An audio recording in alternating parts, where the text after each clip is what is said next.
Day 54 of 365 Bible Stories. Joseph's family lived peacefully in the land of Goshen for 400 years.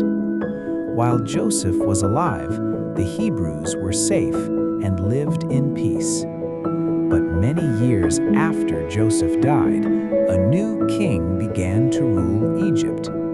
This king did not know about the good Joseph had done. He wanted the Hebrews out of Egypt. "They have filled our land," he complained. "Soon they will take over our people too." So the king made the Hebrews slaves. They were forced to work all day in the burning heat and in the freezing cold. They mixed cement, carried heavy bricks, and built entire cities. The labor was painful, and they were treated harshly. Yet even in their suffering, their families continued to grow and spread across the land. And this only made the Egyptians hate them more. Join me tomorrow as we continue this journey through the Bible.